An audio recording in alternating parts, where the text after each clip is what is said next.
chào tất cả các bạn, mình tên là Nguyễn Hồ Phương Anh. Hôm nay mình sẽ chỉ cho các bạn cách gấp một chiếc máy bay nha. Thì những nguyên liệu các bạn cần là một tờ giấy A4.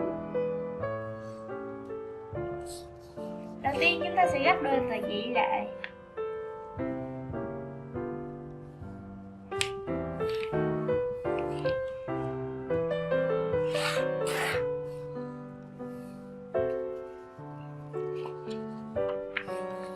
Mở ra và gấp đôi lại.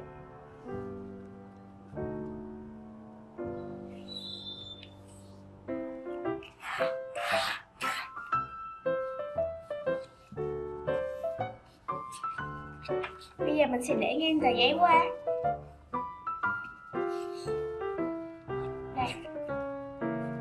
Và dùng cái góc này gấp cho nó sát vào và sát ở phần dưới luôn.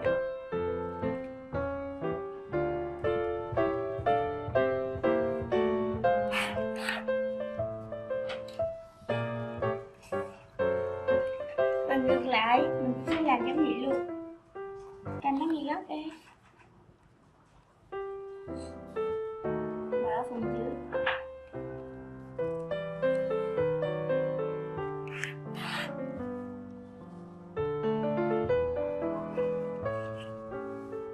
Bây giờ chúng ta sẽ mở hai cái này ra. Và sẽ có hai cái nếp chỗ này. Mình sẽ gấp cái này vào đây. Gấp cũng từ góc này cho nó thẳng với đường nét.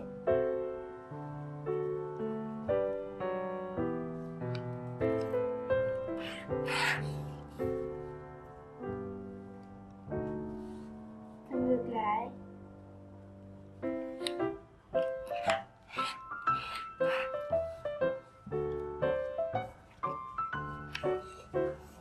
Bây giờ mình mở hai cái ra và có 4 cái nếp nhé.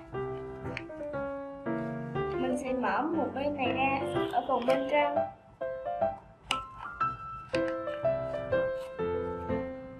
Và đi tờ giấy xuống.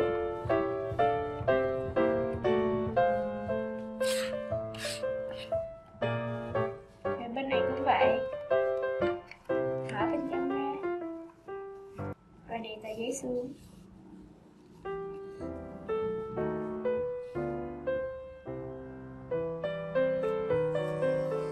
Bây giờ mình sẽ lật qua đằng sau và gấp phần này vào bên trong theo nếp nhé.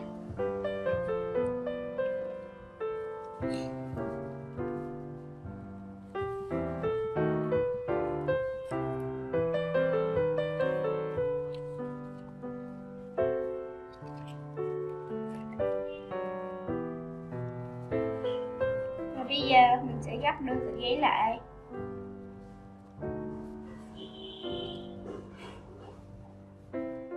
Và gấp phần cánh đi xuống dưới đây.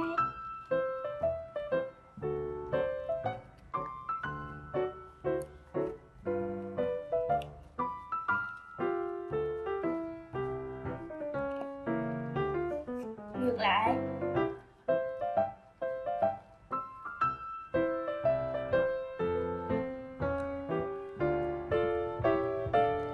Và mình sẽ lấy một tờ giấy này gấp nó lên cho nó sát nhau nhé. Rồi qua đằng sau mình cũng sẽ gấp nó lên. Bây giờ mình sẽ mở nó ra. Vậy là xong. Cảm ơn các bạn đã xem video của mình. Đừng quên like, share và subscribe trên kênh PA Channel. Xin chào và hẹn gặp lại các bạn những video sau.